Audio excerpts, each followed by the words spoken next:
They say fear is our enemy, but what if fear is actually our greatest teacher? Think about it. Steve Jobs was fired from his own company. Oprah was told she wasn't fit for television. Michael Jordan was cut from his high school basketball team.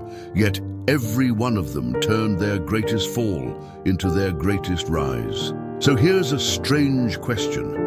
Why do we run from the very thing that was meant to build us? Stay with us till the end of this story, because today, in the Life Coaching Tales, you will discover the fear paradox.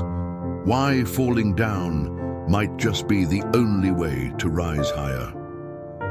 The sun was setting over a small mountain village in northern India.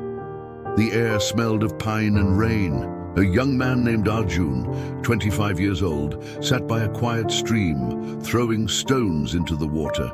He wasn't running from wild animals or storms, he was running from himself. You see, Arjun had just failed his third attempt at starting a business. His friends had moved to cities, building careers. He had stayed behind, with nothing to show but debt and disappointment. One morning, while wandering through the fields, Arjun met an old monk named Ravi, known in the village for his calm eyes and mysterious smile. Ravi asked, "Why do you look like a man carrying the weight of the world?" Arjun sighed, "Because I am. Every time I try to rise, life knocks me down again." The monk smiled gently. "Then perhaps," he said, "you are standing on the wrong ground." Ravi led Arjun to a nearby hill. There stood a tall, weathered oak tree, its trunk twisted and scarred. "Climb this," said the monk. Arjun frowned. "I haven't climbed since I was a boy." "Then today you climb not for height," the monk replied, "but for understanding." At first, Arjun grabbed the lowest branch. It snapped. He fell. He cursed under his breath. The monk only said, "Good. Now you've met your first teacher, failure." Arjun tried again, this time slower. He studied the bark, learned where his hands could grip, where his feet could rest. He slipped again, but fell softer this time. Each fall hurt less because he was learning more. Halfway up, his arms trembled. Fear whispered, "You'll fall again."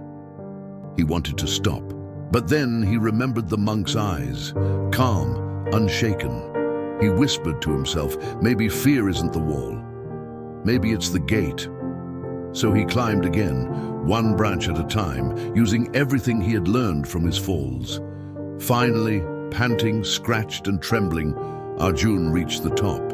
He looked out and saw the entire valley, golden under the afternoon sun. The monk below called out, "Tell me, Arjun, what did the climb teach you?"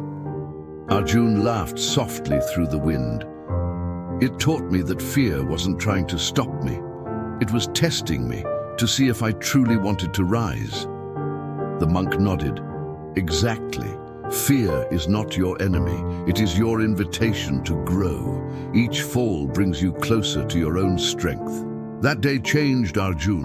He returned to his village, not as the boy who failed, but as the man who understood that falling is part of rising.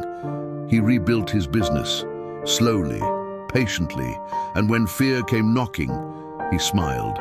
Because now he knew, fear doesn't mean stop, it means you're stepping into power. Months later, his little enterprise began to bloom, a local crafts company that helped dozens of villagers earn their living. And every time someone said, "I'm afraid to try," Arjun would simply point to the mountains and say, "Then that's exactly where you must climb." My friend, fear is not a signal to turn back, it's a signal to wake up.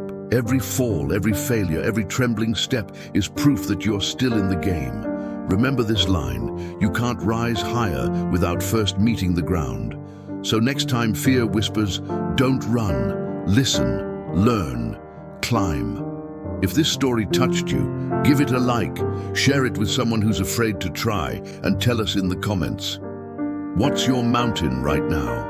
And don't forget to subscribe, because next week on Life Coaching Tales, we'll explore another truth. The power of waiting, why patience is the hidden shortcut.